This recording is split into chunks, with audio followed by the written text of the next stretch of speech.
ইরানের হামলায় এবারে বিধ্বস্ত মার্কিন যুদ্ধজাহাজ ও আমিরাতের তেলবাহী ট্যাঙ্কার। স্থলের পর এবারে জলেও কি মরবে আমেরিকানরা? আমেরিকাকে ধসিয়ে দিতে এবারে 7টি নিশানায় কড়া আঘাতের পরিকল্পনা ইরানের। কি সেগুলো? ট্রাম্প কি বাঁচাতে পারবেন নিজের দেশকে? গুপ্ত হত্যা বা অভ্যুত্থানের শিকার হতে পারেন রুশ প্রেসিডেন্ট পুতিন। ভয় পাচ্ছেন কাছের মানুষকেও। পুতিনের ঘরেই কি শত্রু? আসসালামু আলাইকুম, দেখছিলেন Bangla vision world news headline. স্থলের পর এবারে জলেও আমেরিকার কবর রচনা করতে যাচ্ছে ইরান। হুমকি আর হুঁশিয়ারিকে সত্যি করে দিয়ে এবারে হরমুজ প্রণালীতে মার্কিন যুদ্ধজাহাজ ও আরব আমিরাতের তেলবাহী ট্যাঙ্কারে মিসাইল হামলা চালিয়েছে খামেনির দেশ। হরমুজ প্রণালীতে আটকে থাকা জাহাজ মুক্ত করতে মার্কিন প্রেসিডেন্ট ডোনাল্ড ট্রাম্পের প্রজেক্ট ফ্রিডম অভিযান শুরুর ঘোষণা দেওয়ার কয়েক ঘন্টা পরই এই হামলা চালিয়েছে ইরানের নৌবাহিনী। আর এর মধ্য দিয়ে শুধু ইরানের মাটি নয়, দেশটির জলসীমাও কি আমেরিকানদের জন্য পরিণত হচ্ছে কবরস্থানে? এরই মধ্যে হরমুজের নতুন সামরিক মানচিত্র প্রকাশ করেছে ইরান। দিন দিন শক্তিশালী হয়ে ওঠা ইরানের কাছে কি যাচ্ছে হরমুজের নিয়ন্ত্রণ? সেখানেই কি হবে নয়া পানিপথের যুদ্ধ? শহীদ আরাফাতের desk report. Project freedom Hormuz প্রণালীতে আমেরিকার প্রেসিডেন্ট ডোনাল্ড ট্রাম্পের নতুন এক অভিযান। লক্ষ্য নৌপথটিতে আটকে থাকা হাজার হাজার জাহাজ মুক্ত করে তাদের নিজ দেশে ফিরে যেতে সহায়তা করা। রবিবার সামাজিক যোগাযোগ মাধ্যমে হুঁশিয়ারি দিয়ে প্রেসিডেন্ট ট্রাম্প লেখেন, যুদ্ধে হরমুজ প্রণালীতে অনেক দেশের জাহাজ আটকা পড়েছে যাদের যুদ্ধের সাথে কোনো সংশ্লিষ্টতা নেই, আর সেসব দেশ বা কোম্পানির জাহাজ মুক্ত করাই এবারের মিশন। নতুন এই অভিযানে অংশ নেবে 15,000 মার্কিন সেনা ও 100টি যুদ্ধবিমান। আর এই অভিযানে বাধা দেওয়ার চেষ্টা করলে কঠোর পরিণতি ভোগ করার হুঁশিয়ারি দিয়েছেন মার্কিন প্রেসিডেন্ট ডোনাল্ড ট্রাম্প। ইরান ও আমেরিকার এই অভিযানকে ভালোভাবে নেয়নি। রবিবার পাল্টা হুঁশিয়ারি দিয়েছেন ইরানের পার্লামেন্টের জাতীয় নিরাপত্তা কমিশনের প্রধান ইব্রাহিম আজিজি। হরমুজ প্রণালীতে যুক্তরাষ্ট্রের যে কোনো ধরনের পদক্ষেপকে যুদ্ধবিরতির লঙ্ঘন হিসেবে গণ্য করার হুমকি দেন তিনি। ইরানের এই নেতার মতে ট্রাম্পের বিভ্রান্তিকর পোস্ট দিয়ে হরমুজ প্রণালী বা পারস্য উপসাগর পরিচালিত হবে না। এই অঞ্চল বাগাড়ম্বর করার জায়গা নয়। হরমুজ প্রণালীতে বর্তমানে বিভিন্ন দেশের 2,000-এর বেশি জাহাজ আটকা পড়ে আছে। এসব জাহাজে আটকে আছে 20,000-এর বেশি নাগরিক বা ক্রু। জাতিসংঘের আন্তর্জাতিক জাহাজ চলাচল পর্যবেক্ষণকারী বিশেষায়িত সংস্থা IMO বলছে, আটকা পড়া জাহাজের মধ্যে তেল ও গ্যাসবাহী ট্যাঙ্কার, বাল্ক ক্যারিয়ার, পণ্যবাহী বা কার্গো জাহাজ এবং পর্যটকবাহী ক্রুজ লাইনার রয়েছে। একদিকে যুক্তরাষ্ট্রের প্রেসিডেন্ট ডোনাল্ড ট্রাম্পের জাহাজ মুক্ত করার অভিযান, অন্যদিকে যুদ্ধ বন্ধে নানাভাবে চাপ সৃষ্টি করা। সবশেষ ইরানের দেয়া 14 দফা প্রস্তাবের জবাব দিয়েছে ওয়াশিংটন। তেহরান তা পর্যালোচনা করছে। তবে এরপরও প্রশ্ন এসেছে, ইরানকে একটি সমঝোতায় আসতে বাধ্য করতে জাহাজ অবমুক্ত করার এই নয়া কৌশল হাতে নিয়েছেন কি মার্কিন প্রেসিডেন্ট? তবে ইরানের শক্ত অবস্থানে তা খুব বেশি কার্যকর হবে না বলে মত বিশ্লেষকদের।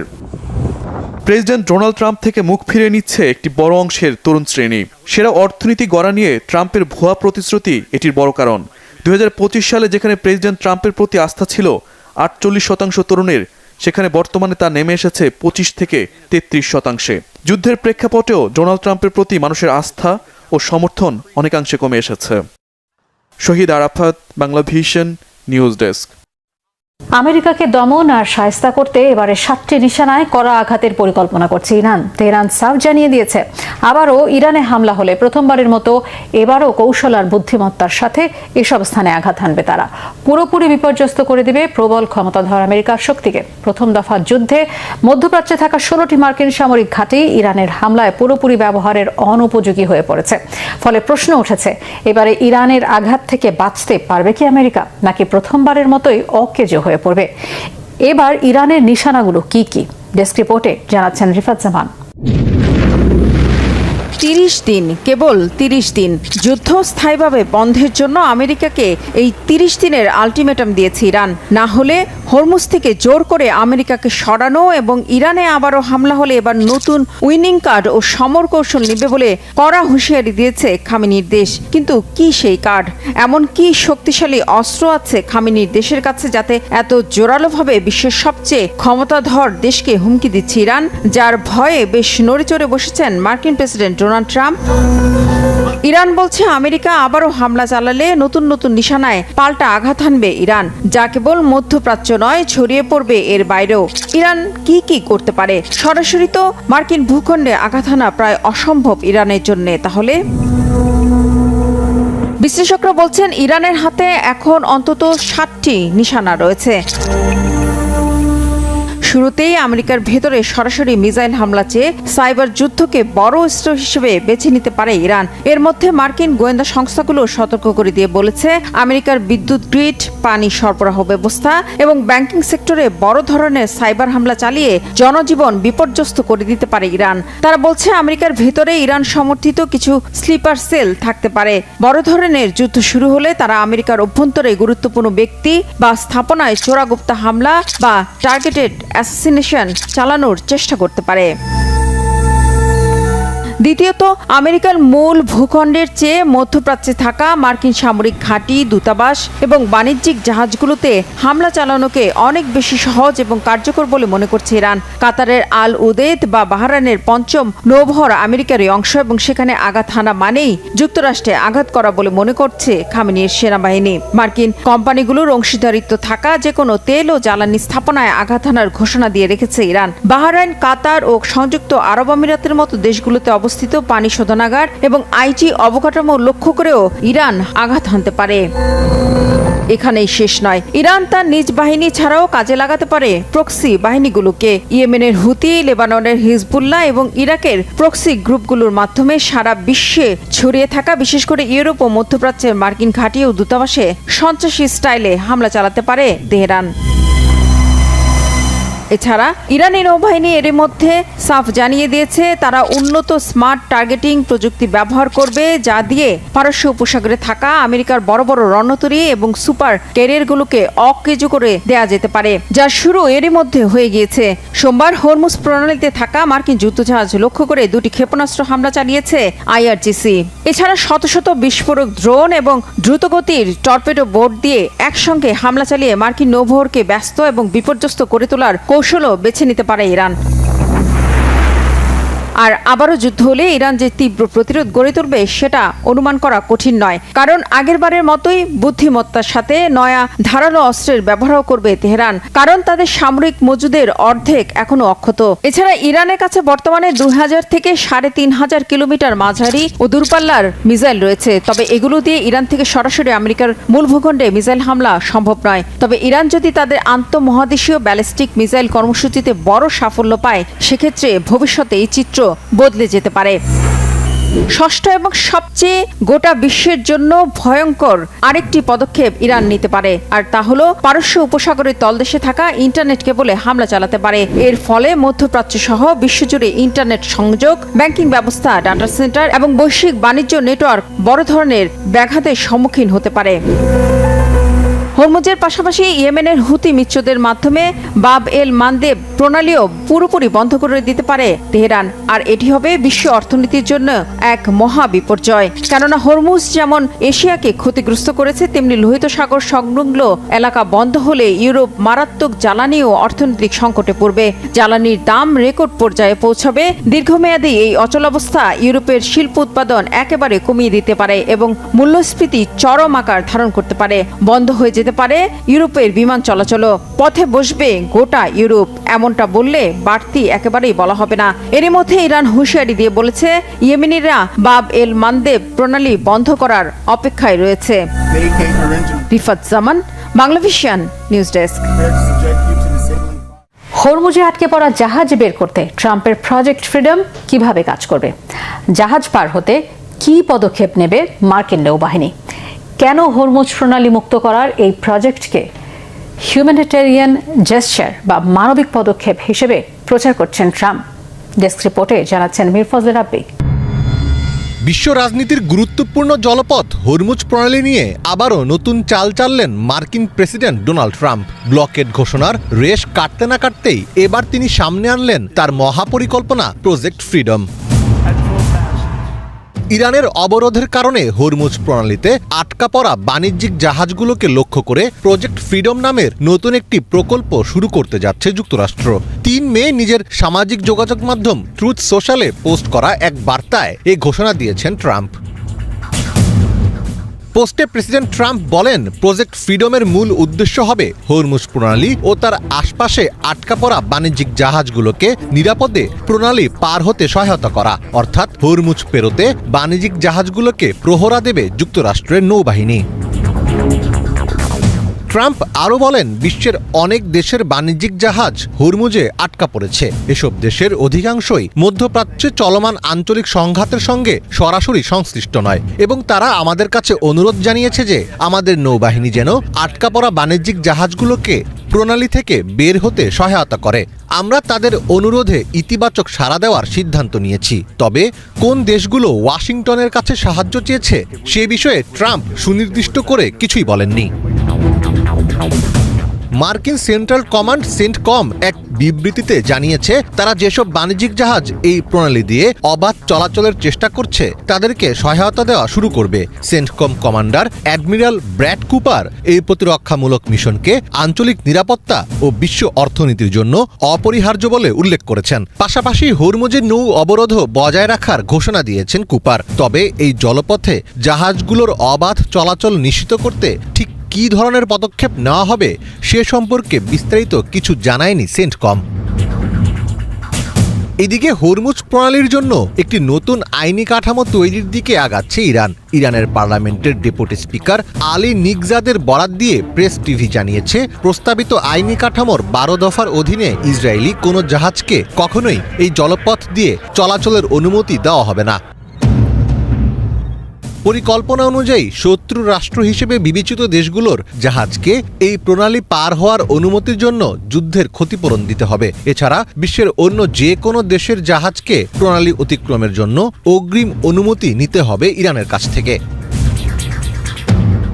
ট্রাম্প হরমুজ প্রণালী মুক্ত করার এই প্রজেক্টকে হিউম্যানিটেরিয়ান জেস্চার বা মানবিক পদক্ষেপ হিসেবে প্রচার করছেন। এর ফলে ইরান যদি এই জাহাজগুলোতে আক্রমণ করে তবে তারা আন্তর্জাতিকভাবে ভিলেন হিসেবে চিহ্নিত হতে পারে। এই নৈতিক চাপ ইরানকে কিছুটা পিছু হটতে বাধ্য করতে পারে। ভূ রাজনীতির জটিল সমীকরণে এই প্রজেক্ট কি আসলেই মুক্তি দেবে নাকি আগের উদ্যোগগুলোর মতোই ব্যর্থতার তালিকায় নাম লেখাবে সেটি এখন দেখার বিষয়। মীর ফজলে রাব্বি, বাংলা ভিশন।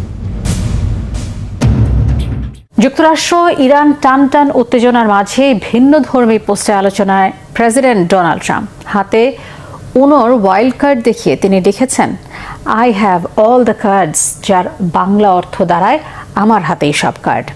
যদিও গেমটির নিয়ম অনুযায়ী বেশি কার্ড মানে ঝুঁকি বা পরাজয়। এরই মধ্যে ইরানের 14 দফার প্রস্তাব, ট্রাম্পের প্রজেক্ট ফ্রিডম অভিযান, দুই দেশের পাল্টাপাল্টি হুঁশিয়ারিতে বাড়ছে উত্তেজনা। কার্ড দেখিয়ে কিসের সংকেত দিচ্ছেন ট্রাম্প? মোর্শেদ আলমের ডেস্ক রিপোর্টে। যুক্তরাষ্ট্র ও ইরানকে ঘিরে চলমান উত্তেজনার মাঝেই সামাজিক যোগাযোগ মাধ্যমে আরও একবার ভিন্নধর্মী পোস্ট দিয়ে আলোচনায় president Donald Trump. White house থেকে প্রকাশিত একটি ছবিতে দেখা যায় তিনি জনপ্রিয় কার্ড গেম উনো এর 6টি ওয়াইল্ড কার্ড হাতে ধরে আছেন। গেল 2 মে নিজের প্ল্যাটফর্ম ট্রুথ সোশ্যালে ছবিটি শেয়ার করেন ট্রাম্প। ছবির ক্যাপশনে লেখেন, I have all the cards, যার বাংলা অর্থ দাঁড়ায় আমার হাতে সব কার্ড। এই একটিমাত্র বাক্যই তৈরি করেছে নানামুখী ব্যাখ্যা। অনেক বিশ্লেষকদের মতে ইরানের সঙ্গে উত্তেজনার প্রেক্ষাপটে ট্রাম্প বোঝাতে চেয়েছেন কৌশলগতভাবে যুক্তরাষ্ট্রই এগিয়ে। তবে অন্যদিকে বিষয়টি নিয়ে তৈরি হয়েছে হাস্যরসও। কারণ মেটেলের তৈরি উনো গেমের মূল লক্ষ্য হচ্ছে যত দ্রুত সম্ভব নিজের সব কার্ড ফেলে দেওয়া। সেখানে হাতে বেশি ওয়াইল্ড কার্ড থাকা জয়ের নিশ্চয়তা নয়, বরং প্রতিটি ওয়াইল্ড কার্ডের মূল্য 50 পয়েন্ট। অর্থাৎ 6টি কার্ড থাকলে প্রতিপক্ষ পেতে পারে 300 পয়েন্ট। ফলে অনেকেই বলছেন সব কার্ড হাতে থাকা উল্টো বিপদ বা পরাজয়ের কারণ হতে পারে। এদিকে যুদ্ধ শেষ করতে ইরান 14 দফার একটি প্রস্তাব দিলেও তা অগ্রহণযোগ্য বলে মন্তব্য করেছেন ট্রাম্প। হরমুজ প্রণালীতে আটকা পড়া জাহাজগুলোকে বের করে আনতে এরই মধ্যে প্রজেক্ট ফ্রিডম নামে একটি নৌ অভিযানের ঘোষণা দিয়েছে ট্রাম্প। যদিও এর জবাবে ইরান হুঁশিয়ারি দিয়েছে, যুক্তরাষ্ট্রের যে কোনো পদক্ষেপ যুদ্ধবিরতির লঙ্ঘন হিসেবে দেখা হবে। এর মধ্যে ইরান একটি খসড়া আইনের মাধ্যমে ইসরায়েলি জাহাজ চলাচল স্থায়ীভাবে নিষিদ্ধ করার কথাও ভাবছে। পাশাপাশি যুক্তরাষ্ট্রের মিত্র দেশগুলোর উপরও কড়াকড়ি আরোপের ইঙ্গিত দিয়েছে তেহরান। সব মিলিয়ে একটি সাধারণ ওয়াইল্ড কার্ড ছবি এখন রূপ নিয়েছে কূটনৈতিক বার্তার প্রতীক হিসেবে। মোর্শেদ আলম, বাংলা ভিশন। রাশিয়ার লৌহ মানব ভ্লাদিমির পুতিন কি এখন নিজের ছায়াকেও ভয় পাচ্ছেন? ইউরোপীয় এক গোয়েন্দা রিপোর্ট বলছে ক্রেমলিনে দাঁড়িয়ে গেছে অবিশ্বাসের বিশাল দেয়াল। সামরিক অভ্যুত্থান আর গুপ্ত হত্যার আতঙ্কে জেনারেলদের শোবার ঘরেও বসানো হয়েছে ক্যামেরা। ঘনিষ্ঠ মিত্রদের ইন্টারনেট ব্যবহার নিষিদ্ধ করে পুতিন এখন দিন কাটাচ্ছেন দুর্ভেদ্য বাংকারে। যুদ্ধের ময়দানের চেয়েও এখন ঘরের ভেতরের শত্রু দমনেই কি পুতিন বেশি ব্যস্ত? হাফিজুল ইসলামের ডেস্ক রিপোর্টে বিস্তারিত। রাশিয়ার ক্ষমতার কেন্দ্রবিন্দু ক্রেমলিনে এখন বিরাজ করছে আতঙ্কের পরিবেশ। যাদের উপর ভরসা করে প্রেসিডেন্ট ভ্লাদিমির পুতিন দেশ চালাতেন, তাদেরকে চোখে চোখে রাখতে বসানো হয়েছে কড়া নজরদারি। লৌহমানব পুতিন এখন নিজের ঘনিষ্ঠদেরও বিশ্বাস করতে পারছেন না। শীর্ষ সামরিক জেনারেলদের একের পর এক হত্যাকাণ্ড এবং সম্ভাব্য অভ্যুত্থানের আশঙ্কায় পরিস্থিতি এতটাই ভয়াবহ যে তার ঘনিষ্ঠ কর্মকর্তাদের শোবার ঘরেও বসানো হয়েছে সার্ভেইলেন্স ক্যামেরা। সম্প্রতি ইউরোপীয় এক গোয়েন্দা রিপোর্টের বরাতে এসব চাঞ্চল্যকর তথ্য প্রকাশ করেছে প্রভাবশালী গণমাধ্যম CNN। ক্রেমলিনে এমন ষড়যন্ত্রের খবরে প্রশ্ন উঠেছে, পুতিন কি এখন নিজের কাছের লোকজনকেও বিপজ্জনক মনে করছেন? এর পেছনে কি থাকতে পারে বিদেশি কোনো পরাশক্তির হাত? পুতিনের ব্যক্তিগত নিরাপত্তায় যোগ হয়েছে বাড়তি গোপনীয়তা। বাবুর্চি থেকে শুরু করে ফটোগ্রাফার, এমনকি পুতিনের দেহরক্ষীদের জন্য নিষিদ্ধ করা হয়েছে গণপরিবহন ব্যবহার। সংখ্যায় খুব সীমিত হলেও সকল দর্শনার্থীকে যেতে হচ্ছে 2 দফা কড়া তল্লাশির মধ্য দিয়ে। প্রেসিডেন্টের খুব কাছে যারা কাজ করেন তাদের এখন আর স্মার্টফোন ও ইন্টারনেট ব্যবহারের কোনো অনুমতি নেই। অফলাইন ফোনই তাদের একমাত্র ভরসা। ইউরোপীয় গোয়েন্দা রিপোর্টে দাবি করা হয়, মস্কো বা ভালদায়ের চেনা বাসভবনের বদলে রুশ প্রেসিডেন্ট বর্তমানে দিন কাটাচ্ছেন কৃষ্ণসাগর উপকূলের দুর্ভেদ্য বাংকারে। সাম্প্রতিক সময়ে বেশ কয়েকজন শীর্ষ সামরিক রুশ কর্মকর্তার রহস্যজনক মৃত্যু এবং ইউক্রেন যুদ্ধে কাঙ্ক্ষিত সাফল্য না পাওয়ার কারণে সেনা অভ্যুত্থানের আতঙ্কে আছেন পুতিন, এমনটাই ধারণা ইউরোপীয় গোয়েন্দাদের। গত ডিসেম্বরে এক শীর্ষ জেনারেলের হত্যাকাণ্ডের পর রাশিয়ার নিরাপত্তা সংস্থাগুলোর মধ্যে অভ্যন্তরীণ বিরোধ চরমে পৌঁছায়। সেনাবাহিনী প্রধান এবং গোয়েন্দা প্রধানের মধ্যে টানাপোড়েনের খবর পাওয়া গেছে। পুতিন তার বিশেষ বাহিনী FSO-কে মোতায়েন করেছেন 10 জন শীর্ষ কমান্ডারের সুরক্ষায়। ধারণা করা হচ্ছে সুরক্ষার নামে আসলে তাদের উপর নজরদারি চালাচ্ছেন পুতিন। এক সময়ের পরম মিত্র সের্গেই শুইগু এখন পুতিনের কাছে বড় আশঙ্কার নাম, এমন তথ্য দিয়েছে ইউরোপীয় গোয়েন্দারা। রুশ সামরিক বাহিনীর বড় একটি অংশের উপর শুইগুয়ের প্রভাব থাকায় তাকেই সম্ভাব্য অভ্যুত্থানের প্রধান নেতা হিসাবে দেখছেন পুতিন। অবশ্য ইতিমধ্যে শুইগুর ঘনিষ্ঠ সহযোগীদের গ্রেপ্তার করা হয়েছে দুর্নীতির অভিযোগে। বাইরে শত্রু আর ঘরের ভেতরে অবিশ্বাসের দেয়াল, এই দুইয়ের মাঝে পুতিন আসলে কতটুকু সুরক্ষিত সেটা নিশ্চিত হওয়ার উপায় নেই। ফলে ক্রেমলিন নিয়ে তৈরি হওয়া ষড়যন্ত্রের গুঞ্জন সত্য কিনা সেটা যাচাই করাও সম্ভব না। প্রায় 4 বছর ধরে চলা ইউক্রেন যুদ্ধের ধাক্কায় চাপের মধ্য দিয়ে যাচ্ছে রাশিয়ার অর্থনীতি। মস্কোর ধনাঢ্য এলিট শ্রেণী, যারা এতদিন যুদ্ধের উত্তাপ থেকে দূরে ছিল, তারাও এখন ইন্টারনেট বিচ্ছিন্নতা ও নানা অস্থিরতায় বিপর্যস্ত। সব মিলিয়ে ক্রেমলিনের ভেতরে বাজছে গভীর সংকটের সুর। পশ্চিমা গোয়েন্দারা মনে করছেন, ইউক্রেনকে রণক্ষেত্রে হারানোর চেয়ে রাশিয়ার ভেতরে তৈরি হওয়া ভাঙনই হয়তো পুতিনের জন্য বড় চ্যালেঞ্জ হয়ে দাঁড়াবে। এবারের বিজয় দিবস উপলক্ষে সাদামাটা রাষ্ট্রীয় প্যারেড যেন সামনে আনছে সেই আশঙ্কার সত্যিকার চিত্র। হাফিজুল ইসলাম, বাংলা ভিশন। দীর্ঘ 24 বছরের অপেক্ষা, অবশেষে মায়ের সাথে দেখা, কিন্তু সামনাসামনি নয়, ভিডিও কলের পর্দায়। একদিকে আমেরিকায় থাকা মেয়ে, অন্যদিকে ভিয়েতনামে মা। এক হ্যালো শব্দেই ভেঙে পড়ে আবেগের বাঁধ। তবে বাধা হয়ে দাঁড়ায় দুজনের ভাষা। কি ঘটেছিল সেই মুহূর্তে? মা মেয়ের এমন হৃদয় ছোঁয়া গল্প নিয়ে থাকছে মোর্শেদ আলমের ডেস্ক রিপোর্ট। 24 বছর পর মাকে ফিরে পেলেন এক তরুণী, তবে বাস্তবে নয়, পর্দার 2 প্রান্তে। তবুও যেন দূরত্ব হার মানে তাদের আবেগের কাছে। আমেরিকায় থাকা মেয়ে সারা ভিডিও কলে প্রথমবারের মতো দেখলেন ভিয়েতনামে থাকা তার গর্ভধারিণী মাকে, আর তাতেই কান্নায় ভেঙে পড়লেন দুজনে। পর্দায় মায়ের মুখ ভেসে উঠতেই বাকরুদ্ধ হয়ে পড়েন সারা। দুহাত দিয়ে মুখ ঢেকে অঝরে কাঁদতে থাকেন। অপর পাশে থাকা মাও হারানো মেয়েকে দেখে ধরে রাখতে পারেননি চোখের জল। দীর্ঘ 2.5 বছরের এই বিচ্ছেদ যেন এক মুহূর্তেই ভেঙে পড়ল এই হেলো শব্দে। তবে দুজনের মধ্যে ভাষাও ছিল বড় বাধা। সারা ইংরেজিতে কথা বলছিলেন, তার মা ভিয়েতনামি ভাষায়। মাঝখানে থাকা একজন অনুবাদ করে দিচ্ছিলেন। সম্ভবত তিনি এই মিলনের সেতু বন্ধন। তবে ভাষা ভিন্ন হলেও মামের চোখের ভাষা যেন একই। কিছুদিন পর মায়ের কাছে ছুটে যান সারা। সারা পেশায় একজন ক্রীড়াবিদ। যদিও এই মিলনটা খুব একটা সহজ ছিল না। ছোটবেলায় কোনো এক অজানা কারণে মাকে হারান সারা। এরপর কয়েকটি পুরনো ছবি, কিছু অস্পষ্ট স্মৃতি আর এক অদম্য ইচ্ছা, এই নিয়েই কয়েক বছর ধরে মাকে খুঁজতে শুরু করেছিলেন সারা। ভিয়েতনামের অলিগলি থেকে সীমান্ত পেরিয়ে দীর্ঘ অনুসন্ধানের পর অবশেষে মায়ের সন্ধান মেলে একজনের মাধ্যমে। আর সেই প্রথম কথোপকথনই এখন আবেগের এক জীবন্ত দলিল। ভিডিওটি প্রকাশের পরে তা ছড়িয়ে পড়ে সামাজিক যোগাযোগ মাধ্যমে। নেটিজেনরা বলছেন, বয়স যতই হোক না কেন, মায়ের কাছে সন্তান সবসময় ভালোবাসার। সবাই যখন ছেড়ে যায়, মা তখন আঁকড়ে ধরে রাখে। মা মানেই পরম নিরাপত্তা। রক্তের সম্পর্ক কখনো হারিয়ে যায় না, শুধু অপেক্ষা করে সময়ের।